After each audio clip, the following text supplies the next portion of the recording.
हर साल हजारों बच्चे इसी चीज में कंफ्यूज हो जाते हैं कि अभी आखिर डी ऑर्बिटल स्प्लिट क्यों करती हैं T2G और EG में। अगले कुछ मिनट्स मैं तुम लोगों को वही थ्योरी कराने जा रही हूँ जिसका नाम है क्रिस्टल फील्ड थ्योरी। उसको ध्यान से पढ़िए, फिर कभी भी ये कंफ्यूजन नहीं होगा। तो चलते हैं। क्रिस्टल फील्ड थ्योरी, ये थ्योरी हमारी बेथ एंड वी ब्लैक ने दी थी। ये दो साइंटिस्ट थे जिन्होंने 1935 में क्रिस्टल फील्ड थ्योरी दी थी। ये थ्योरी क्या कहती है? ये कहती है कि जो भी हमारा मेटल आयन है और जो भी हमारा सराउंडिंग आयन, नेगेटिव आयन है या न्यूट्रल मॉलिक्यूल है, उनके बीच में जो इंटरेक्शंस हैं वो इलेक्ट्रोस्टैटिक इंटरेक्शंस हैं। तो ये बिल्कुल प्योरली इलेक्ट्रोस्टैटिक अप्रोच है और यही थ्योरी कलर्स और मैग्नेटिक प्रॉपर्टीज, तो जो भी हमारे कॉम्प्लेक्सेस हैं, कोऑर्डिनेशन कंपाउंड्स हैं जो कलर्ड हैं या उनकी मैग्नेटिक प्रॉपर्टीज हैं, उनको सही तरीके से एक्सप्लेन करने वाली थ्योरी हमारी क्रिस्टल फील्ड थ्योरी है। अब इसका जो मेन अजम्पशन है क्रिस्टल फील्ड थ्योरी का, जिसको CFT तुम लोग बोलते हो, इसका ये मेन अजम्पशन है कि जो भी मेटल लीगेंड के बीच में इंटरेक्शंस हैं, वो इंटरेक्शंस मेटल आयन जो कि पॉजिटिवली चार्ज्ड है और set of negatively charge ligands, यानी कि जो नेगेटिवली चार्ज लीगेंड्स हैं या फिर जो भी न्यूट्रल मॉलिक्यूल्स हैं जिनके अंदर डायपोल यानी कि दो पोल्स बन गए, डायपोल बन गए, वो उनके बीच में जो फोर्सेस ऑफ अट्रैक्शन है दे आर प्योरली इलेक्ट्रोस्टैटिक। तो ये थ्योरी इसी चीज को बताएगी कि जो भी हमारा सेंट्रल मेटल आयन है और जो भी हमारे लीगेंड्स हैं, लीगेंड्स चाहे नेगेटिवली चार्ज्ड हैं या फिर लीगेंड डायपोल्स हैं, यानी कि जैसे वाटर है, water is a dipole, oxygen पे पार्शियल नेगेटिव चार्ज और हाइड्रोजन पे पॉजिटिव, जैसे ऐसे लिखते हो वाटर, ये हमारा वाटर का स्ट्रक्चर है, तो हाइड्रोजन कैरी करता है पार्शियल पॉजिटिव और ऑक्सीजन का कैरी करता है पार्शियल, दो पार्शियल नेगेटिव। तो यहाँ पे क्योंकि डायपोल बन गया, तो ऐसे मॉलिक्यूल्स को हम लोग कहते हैं लीगेंड डायपोल्स। तो यानी कि जो डायपोल्स हैं और एज अ लीगेंड काम कर रहे हैं, दे आर लीगेंड डायपोल्स। तो ये थ्योरी कह रही है कि इनके बीच में, यानी कि मेटल आयन और जो हमारा लीगेंड है, लीगेंड को हम चाहे नेगेटिवली चार्ज लें चाहे डायपोल, उनके बीच में जो अट्रैक्शन है दैट इज प्योरली इलेक्ट्रोस्टैटिक। बस इसी चीज को लेके ये पूरी थ्योरी दी गई है। अब हम इसके मेन पोस्टुलेट्स पढ़ेंगे। So postulates of crystal field theory. Number 1, ये क्या कहती है कि कॉम्प्लेक्स जो है that is a combination of a central metal ion surrounded by ligand, यानी कि सेंट्रल मेटल आयन जो है वो हमारा नेगेटिव आयन लीगेंड से सराउंडेड रहता है। जैसे मैंने अभी ये स्क्वायर प्लेनर ज्योमेट्री बना दी। दूसरा, ligands they are considered as point charges और point dipoles। अगर नेगेटिवली चार्ज हैं तो दे आर पॉइंट चार्जेस, और अगर डाइपोल्स हैं यानी कि न्यूट्रल मॉलिक्यूल्स हैं, जैसे हमारा H2O है, जैसे हमारा अमोनिया है, तो हम उनको क्या कहते हैं? दे आर लिगेंड डाइपोल्स, हम उनको बोलेंगे। थर्ड पोस्टुलेट है कि the bonding between the metal cation and the ligands is due to electrostatic attraction between the nucleus of the metal cation and the partial negative charge present on the ligand। जो metal cation का nucleus है उसके ऊपर positive charge होता है और ligands के ऊपर जो पार्शियल नेगेटिव चार्ज है, उनके बीच में जो इलेक्ट्रोस्टैटिक अट्रैक्शन है, उसी की वजह से मेटल में और ligand में बॉन्डिंग होती है। ये हमारा थर्ड पोस्टुलेट है। अब हम इसको समझाते हैं डायग्रामेटिकली। देखो, ये हमारा लीगेंड है और ये हमारा मेटल है। मेटल के पास लीगेंड जाएगा क्योंकि मेटल आयन के पास पॉजिटिव चार्ज है और हमारे लीगेंड के पास नेगेटिव चार्ज है। तो जहां पे भी पॉजिटिव और नेगेटिव चार्जेस होते हैं वहां पे हमारा इलेक्ट्रोस्टैटिक अट्रैक्शन रहता है। अब जो हमारा ये पॉइंट डायपोल है, जैसे मैंने अभी बताया ऑक्सीजन का केस ले लो, ये H है, तो यहाँ पे ये हमारा पॉइंट डायपोल हो गया। और अगर हमारे लीगेंड के पास नेगेटिव चार्ज है then it is point charge.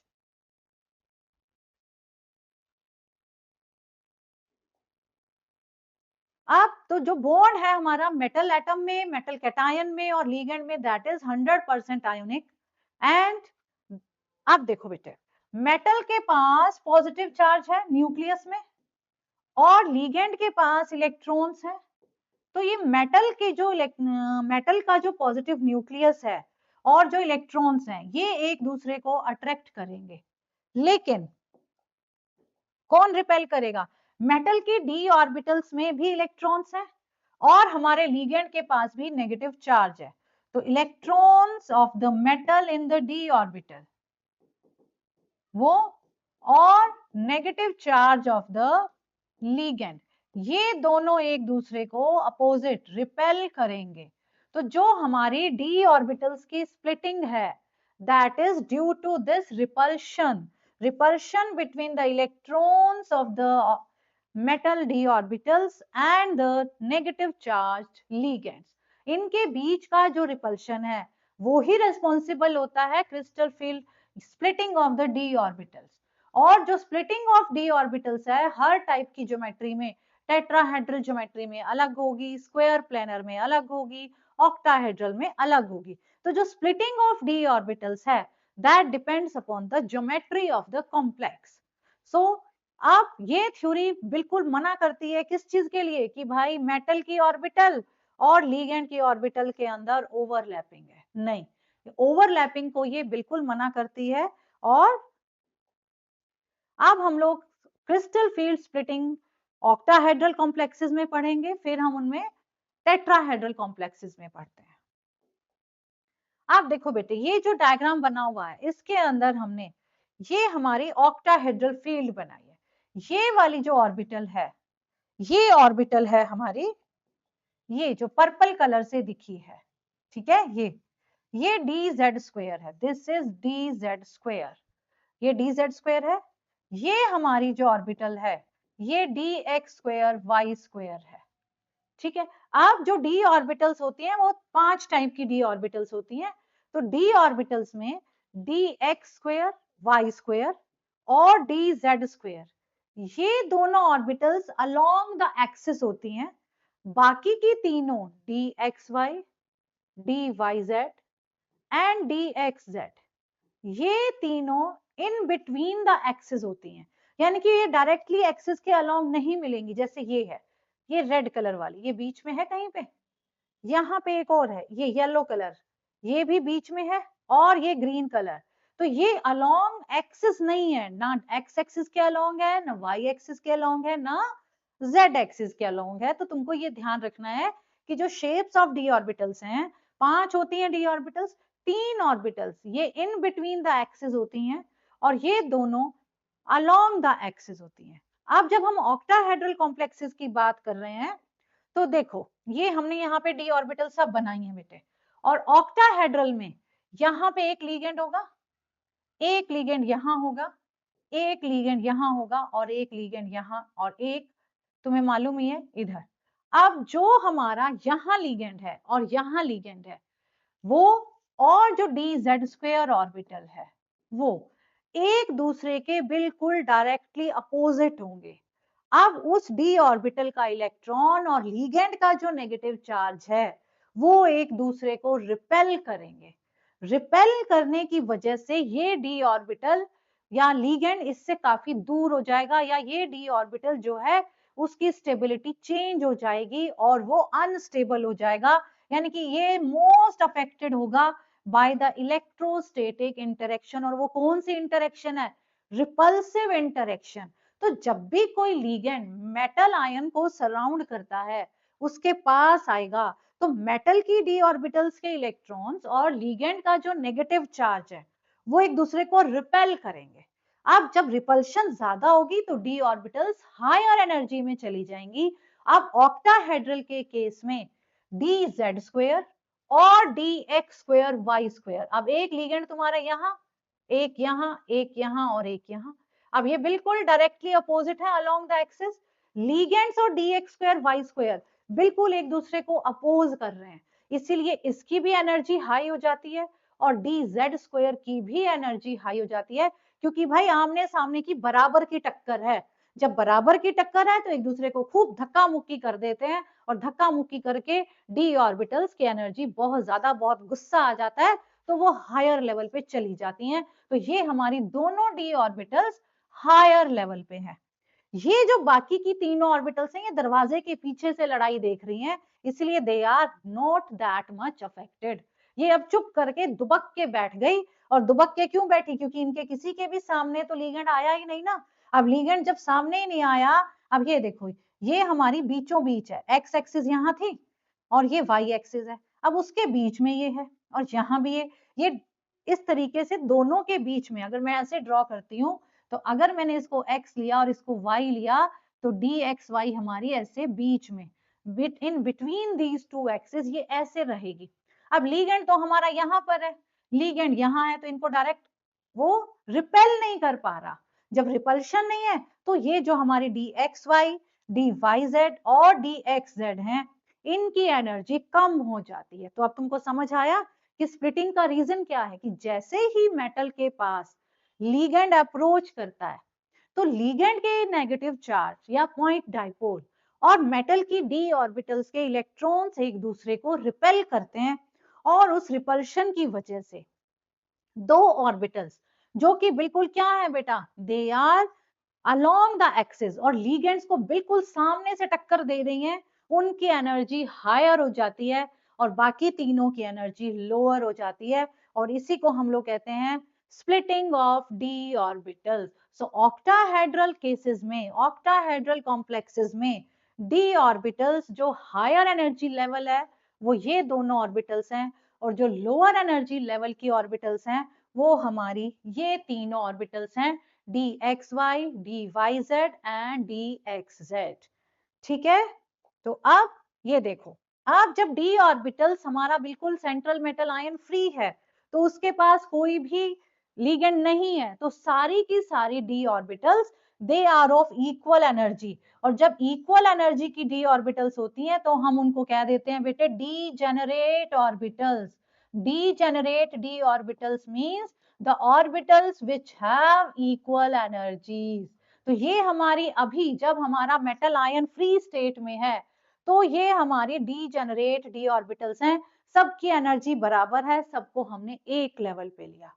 जब ये स्फेरिकल क्रिस्टल फील्ड में होंगी, यानी कि स्फेरिकल फील्ड में हमारे लिगेंड्स हैं, उस टाइम पे इनकी एनर्जी थोड़ी सी बढ़ जाती है।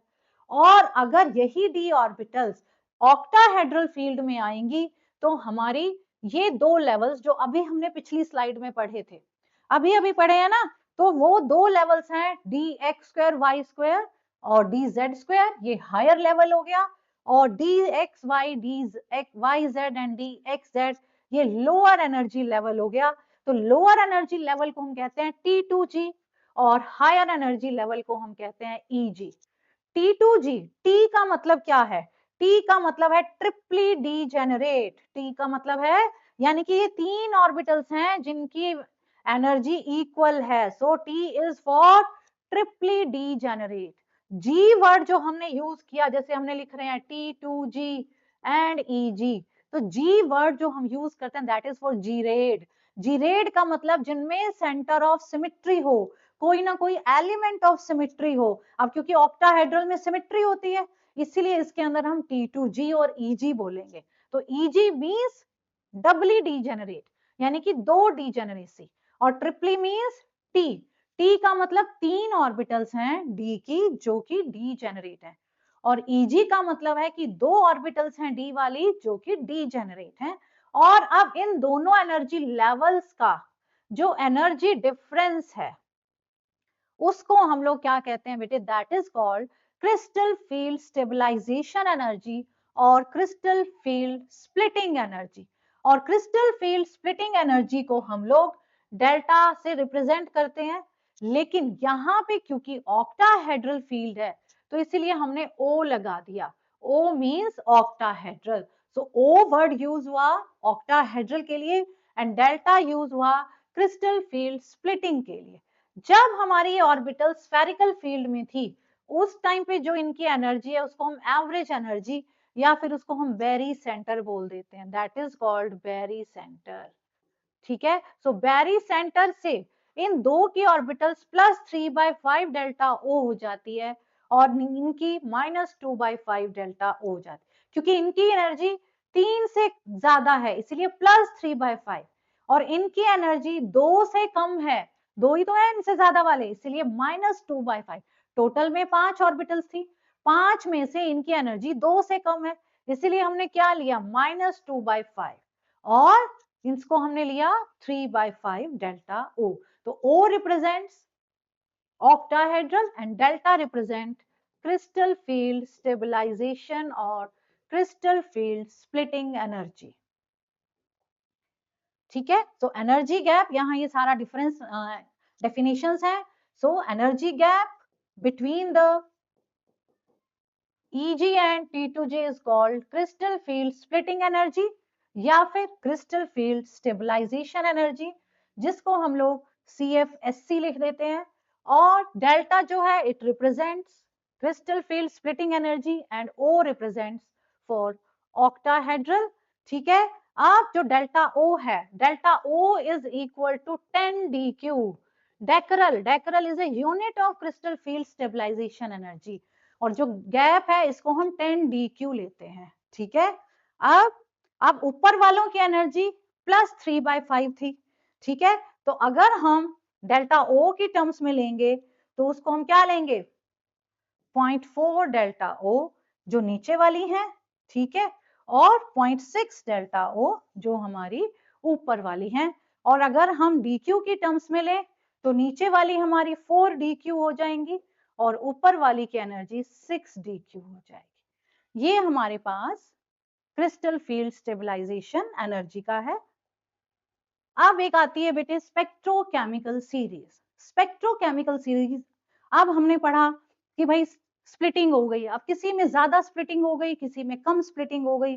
कोई लीगेंड बहुत पावरफुल था तो उसने तो बहुत ऊपर भेज दिया, कोई लीगेंड वीक था तो वो ज्यादा ऊपर तक ईजी को नहीं भेज पाया। तो इसी को हमने क्या बोला, अब हमने लीगेंड्स को अरेंज कर दिया कि भाई तुम्हारी जो जितना ज्यादा क्रिस्टल फील्ड स्टेबलाइजेशन एनर्जी देता है उसको हमने कहा ये स्ट्रॉन्ग है। जैसे कोई पुश लगा दे, जोर से धक्का मारे तो भाई तो बहुत स्ट्रॉन्ग है, जो नहीं लगा पाया वो वीक है, यही तो होता है। बिल्कुल यहाँ पे भी हमारे ऐसे ही है, जो लीगेंड ईजी को जोर से धक्का देगा और वो ईजी बेचारी ऊपर तक पहुंच जाएगी, वो स्ट्रॉन्ग लीगेंड है। और जो धीरे से पुश कर पाया, धक्का नहीं दे पाया, वो वीक लीगेंड है। तो हमने ऐसे ही लीगेंड्स की जो सीरीज बनाई, उस सीरीज को हम कहते हैं स्पेक्ट्रोकेमिकल सीरीज।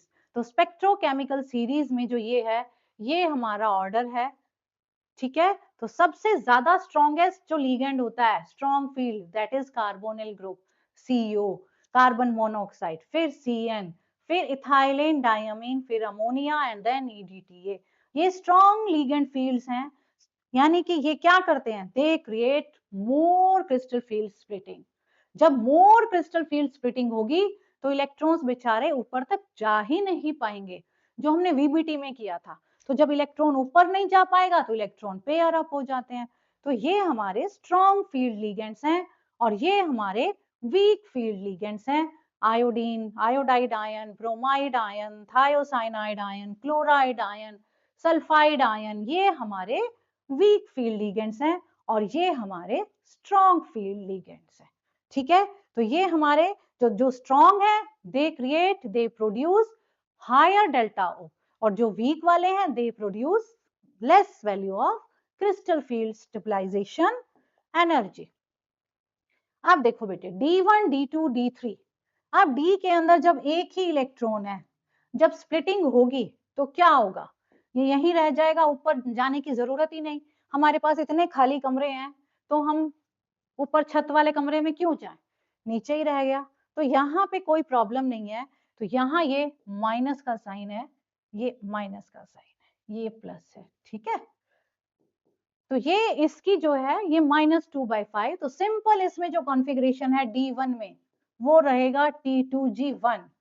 अब आ जाओ D2 में, D2 के अंदर भी बेटा यहाँ पे खाली है तो इसको भी ऊपर नहीं जाना, तो D2 में हमारा कॉन्फ़िगरेशन हो गया T2G2, और ऐसे ही D3 में जो हमारा कॉन्फ़िगरेशन रहेगा वो हो जाएगा T2G3। समझ आया? तो हमने कैसे करना, अभी D4 D5 का करेंगे हम। अब देखो ये D3 है, D3 में भी 3 है, यहाँ पे 3 रहे, अब तीनों नीचे T2G में रह गए और ऊपर किसी को जाने की ही जरूरत नहीं पड़ी। तो all the electrons they occupy lower T2g orbital when they have configuration D1, D2 and D3. अब हम चलते हैं आगे, अगला हम करें D4 के अंदर। देखो बेटे D4 में दो पॉसिबिलिटीज है। D4 में अगर स्ट्रॉन्ग लीगेंड है तो पहले मैं स्ट्रॉन्ग लीगेंड का ही कराती हूँ। अगर स्ट्रॉन्ग लीगेंड है तो बेटे वो इतनी ज्यादा डेल्टा O प्रोड्यूस करेगा कि तुम्हारा जो चौथा इलेक्ट्रॉन है, पहले हम ऑफ बो प्रिंसिपल के अकॉर्डिंग क्या करेंगे, एक एक इलेक्ट्रॉन भर देंगे। अब चौथा इलेक्ट्रॉन भरने की बारी आई हमारी। अब ये इतना ज्यादा है कि ये बेचारा चौथा इलेक्ट्रॉन छलांग ही नहीं लगा सकता, ऊपर नहीं लगा सकता, तो वो यहीं पे मजबूर हो गया पेयरिंग करने के लिए। तो जब हमारा स्ट्रॉन्ग लीगेंड होगा तब हमारा जो कॉन्फ़िगरेशन है वो T2G4 हो जाएगा in case of strong ligand. समझ आया? तो जब भी हमारा स्ट्रॉन्ग फील्ड लीगेंड है तो हमारे पास T2G4 आएगा। लेकिन अगर तुम्हारा बेटे लीगेंड वीक है, जब अगर लीगेंड वीक है तो क्या होगा, पहले हमने एक एक इसमें भर दिया, चलो ज्यादा ऊंचा नहीं है, हम यहाँ से आराम से जंप करके जा सकते हैं। तो हमारा जो चौथा इलेक्ट्रॉन है ना बेटे, वो यहाँ पेयरिंग करने की बजाय वो ऊपर चला जाएगा। यहाँ पे भी इसको माइनस लगाओ, इसको प्लस। तो हमारे पास जब वीक लीगेंड है तो T2G3 और EG1 ये कॉन्फ़िगरेशन रहेगा। ठीक है, अभी हम आगे करेंगे D5, D6, D7। तो ये हमारे पास, तो यहाँ जब गया तो T2G3 EG1, क्योंकि यहाँ पे पेयरिंग करने के लिए ज्यादा एनर्जी चाहिए एज कंपेयर टू जंप लगाने में। तो इसने क्या प्रेफर किया कि भाई मैं ऊपर जंप ही लगा लेता हूँ, पेयरिंग में ज्यादा एनर्जी लग रही है। यहाँ जंप लगाने में ज्यादा एनर्जी है, पेयरिंग में कम है, तो इसने पेयरिंग कर ली। तो ये हमारे पास इस तरीके से हम क्रिस्टल फील्ड स्प्लिटिंग करते हैं। अब हम D5, D6 और D7 की खुद से करेंगे, तुम लोग मुझे बताना, लिखते भी जाना। देखो D5 में अगर स्ट्रॉन्ग लीगेंड है और इधर में वीक लिख रही हूँ, ठीक है। जब स्ट्रॉन्ग लीगेंड होगा बेटे तो इसका मतलब डेल्टा O की वैल्यू क्या होगी, बहुत ज्यादा। कॉन्फ़िगरेशन तुम्हारा है D5, 1, 2, 3, 4 एंड 5। अब 4 एंड 5 है तो अब कैसे होगा, यहां तुम्हारा Eg बन गया और यहां हमारा बन गया T2G3।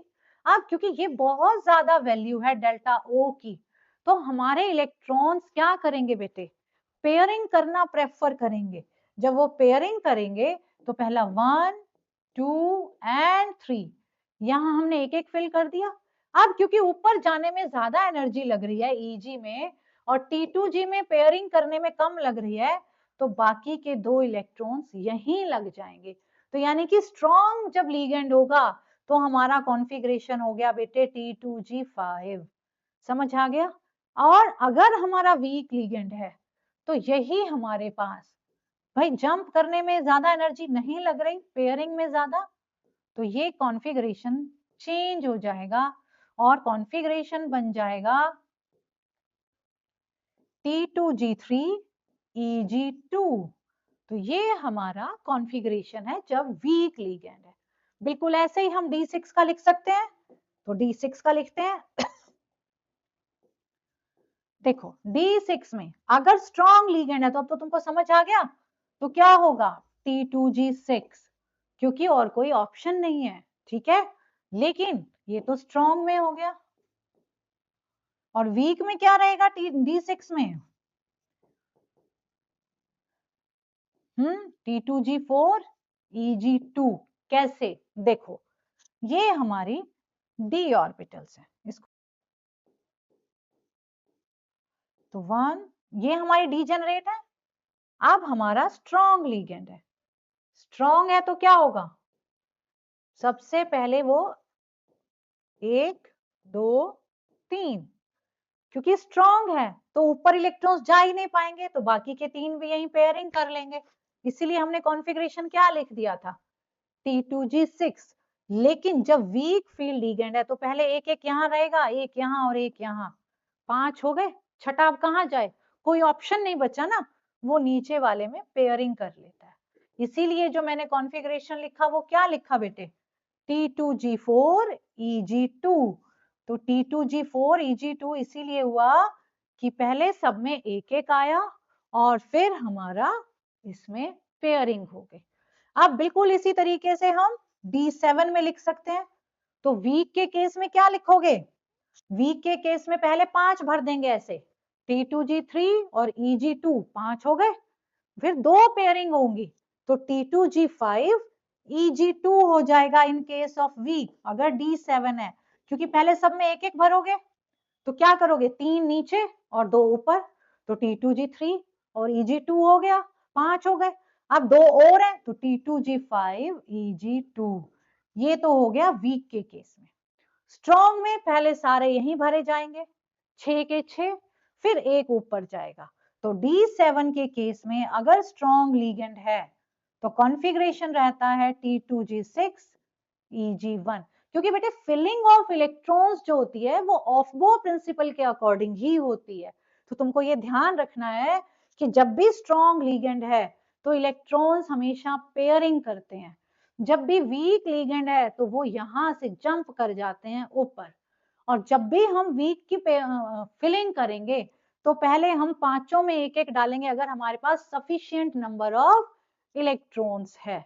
ठीक है, तो ये हमारे पास D5, D6 और D7 के लिए कॉन्फ़िगरेशन है।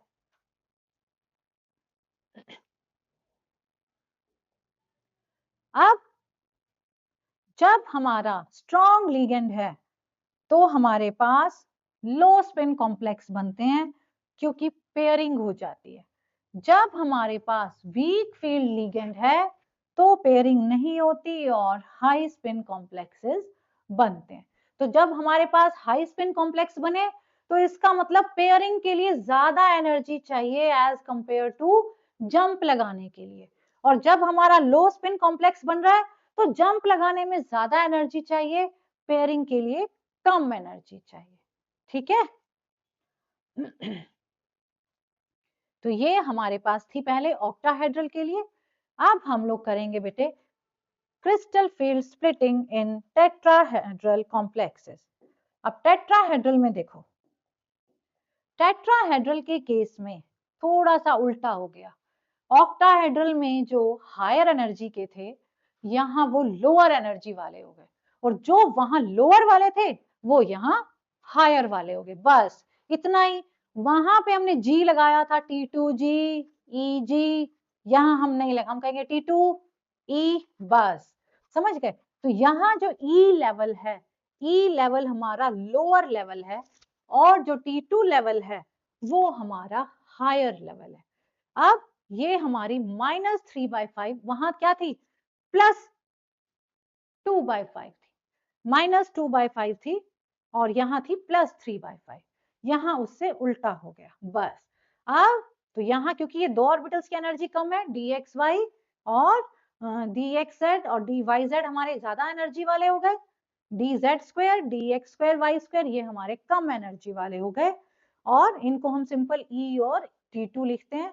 जो टेट्राहेड्रल क्रिस्टल फील्ड स्प्लिटिंग है उसको हम डेल्टा T से लिखेंगे, और डेल्टा T हमारी डेल्टा O से छोटी होती है, इसीलिए इसमें हमेशा हाई स्पिन कॉम्प्लेक्सेस ही बनेंगे। तो ये तुम लोगों को, आप देखो इसके अंदर हमने G नहीं यूज किया ना, T2G, क्योंकि जीरेड मतलब सेंटर ऑफ या any line of symmetry, any, तो यहाँ पे कोई लाइन ऑफ सिमेट्री, कोई सेंटर ऑफ सिमेट्री है ही नहीं। जब सेंटर ऑफ सिमेट्री नहीं है तो हमने जी वर्ड यूज नहीं किया। तो जब भी सेंटर ऑफ सिमेट्री नहीं होगा तो we don't use the word gerade. ठीक है, अब डेल्टा टी अभी मैंने तुमको बताया कि हमेशा डेल्टा ओ से कम है, इसके ऊपर क्वेश्चन भी आता है। सो डेल्टा टी जो है लेस देन डेल्टा ओ है, और delta T is approximately 4/9 of delta O. ठीक है, सो डेल्टा ओ का क्या है, अप्रोक्सीमेटली 50% है ना। अगर 8 होता तो एग्जैक्ट 50 हो जाता, अब ये 4/9 डेल्टा हुआ है, तो अप्रोक्सीमेटली 50% जो है डेल्टा टी डेल्टा ओ से कम है। इसीलिए जंप करने में लिगेंड्स इलेक्ट्रॉन्स को कोई देर नहीं लगती, तो लिगेंड्स का इलेक्ट्रॉन्स जो होते हैं फटाफट जंप कर जाते हैं, इसलिए यहाँ जनरली हमें हाई स्पिन कॉम्प्लेक्सेस मिलते हैं। Irrespective of the ligand strength, ligand weak है, स्ट्रॉन्ग है, हमें कैसे कॉम्प्लेक्सेस मिलते हैं? We get high spin complexes. अब हम करेंगे बेटे कलर्स इन कोऑर्डिनेशन कंपाउंड्स। अब कलर्स कैसे होते हैं? देखो डी डी ट्रांजिशन, ये देखो ये पोटेशियम डाइक्रोमेट, पोटेशियम डाइक्रोमेट ये हल्दी जैसा कलर होता है, और KMnO4 जिसको हम लोग यूज करते हैं टाइट्रेशंस में, ये तो तुम लोगों को बहुत अच्छे से ध्यान होगा कलर, तो ये दोनों हम एक्सपेरिमेंट्स में बहुत यूज करते हैं, तो इसकी तो प्रॉपर टाइट्रेशन तुम लोग करते हो। क्रोमियम वाली डाइक्रोमेट, ये पोटेशियम परमैंगनेट वाली ब्यूरेट में लेके, ठीक है, तो ये हमारा, तो ये कलर किस वजह से आता है? देखो अब जो भी हमारे इलेक्ट्रॉन्स हैं, जब जिसमें अनपेयर्ड हैं, लोअर एनर्जी से जब इलेक्ट्रॉन्स हायर एनर्जी पे जाएंगे तो वो कुछ एनर्जी एब्जॉर्ब करते हैं, लेकिन किसी भी इलेक्ट्रॉन की या कोई भी, हम भी हैं, तो हम एक्साइटेड स्टेट में एक्साइटेड ज्यादा देर नहीं रहते।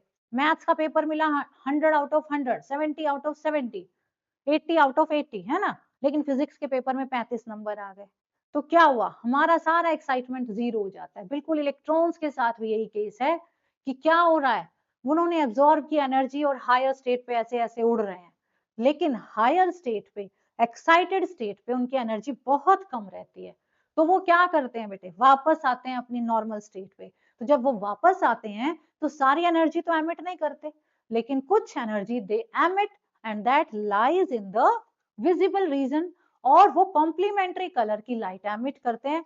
जैसे अगर येलो एब्जॉर्ब करी तो वायलेट कलर, तो हमारा कॉम्प्लेक्स वायलेट होगा, इसीलिए हमारा पोटेशियम परमैंगनेट, उसने येलो एब्जॉर्ब करी इसलिए वो वायलेट कलर का बन गया। अब जिसने ब्लू ग्रीन लाइट एब्जॉर्ब करी वो रेड, जिसने ब्लू एब्जॉर्ब करी वो येलो ऑरेंज। तो इस तरीके से अपना कॉम्प्लीमेंट्री कलर हमारे कॉम्प्लेक्सेस शो करते हैं, और इसको हम लोग कहते हैं डी डी ट्रांजिशन। तो डी डी ट्रांजिशन जिनमें इलेक्ट्रॉन्स एब्जॉर्ब करके एनर्जी हायर एनर्जी लेवल पे चले जाते हैं, और जब वापस ग्राउंड लेवल पे आते हैं तो एनर्जी एमिट करते हैं, और वो जो एमिटेड एनर्जी होती है उसी का कलर वो शो करते हैं, तो दैट इज कॉम्प्लीमेंट्री कलर।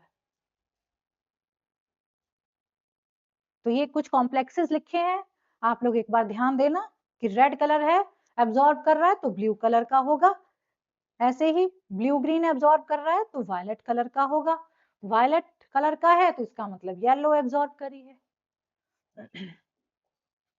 अब ये हमारे पास एक कॉम्प्लेक्स है हेक्सा एक्वा टाइटेनियम 3 आयन, इसके अंदर आप देखो कैसे titanium is in 3+ oxidation state, titanium का कॉन्फ़िगरेशन है 3d2 4s2। अब जब टाइटेनियम 3+ में आएगा तो दो यहां से और एक यहां से गायब हो जाएगा, तो 3d1 बच गया, यही हमने 3d1 यहां दिखाया। अब जब स्प्लिटिंग हो गई तो T2G बना और एक EG बना, T2G में एक ही इलेक्ट्रॉन आया, अब इसके पास बहुत सारे खाली हैं, अब इसने क्या करा? ब्लू ग्रीन रीजन की लाइट एब्जॉर्ब करी और ये एक्साइटेड स्टेट में हो गया।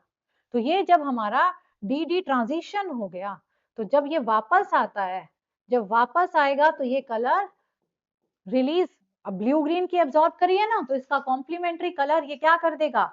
एमिट कर देगा। तो इसीलिए जो हमारा टाइटेनियम वाला ये कॉम्प्लेक्स आयन है, इट इज कलर्ड। अब देखो अगर लीगेंड्स का नंबर इंक्रीज करें तो भी बेटे कलर के ऊपर फर्क पड़ता है। ये हमने 4 कॉम्प्लेक्सेस लिए हैं, यहाँ है हमारे पास निकल 2+, निकल 2+ का कलर है ग्रीन, फिर यहाँ भी निकल 2+ है, लेकिन यहाँ हमने एक इथाइलिन डायमीन क्या डाल दिया?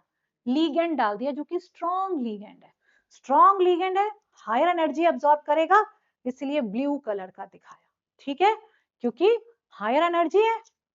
फिर हमारे पास इसने क्या करा? 2 इथाइलिन डायमीन लगा दिए, कलर किसमें चेंज हो गया? स्टेट वही है निकल 2+, कलर हमारा पर्पल कलर आ गया। अब हमारे पास तीनों ही इथाइलिन डायमीन है, तो हमारा कलर आ गया वायलेट कलर, समझ रहे हो? सो हायर एनर्जी कलर्स आ जाएंगे, ठीक है। तो जैसे जैसे लीगेंड का नंबर बढ़ता जा रहा है, कलर भी चेंज होता जाता है। तो कॉम्प्लेक्सेस के अंदर लीगेंड कौन सा है या लीगेंड का नंबर हम चेंज कर रहे हैं तो भी कलर के ऊपर फर्क पड़ता है। तो जो भी तुम लोगों का एग्जाम में क्वेश्चन आएगा कि दिस इज कलर्ड और दिस इज नॉट, तो तुमने हर बार क्या आंसर लिखना है भाई, उसका कॉन्फ़िगरेशन लिखोगे, फिर लिखोगे due to d d transition this complex is coloured. समझ आ गया? तो D d transition means T2G से EG पे जब चला गया, तो जब T2G से EG पे चला गया तो वो डी डी ट्रांजिशन हो गया और हमारा जो कॉम्प्लेक्स है वो क्या बन गया, वो हमारा कलर्ड हो गया। तो आज के लिए बस इतना ही, तो मिलेंगे जल्द ही नेक्स्ट वीडियो।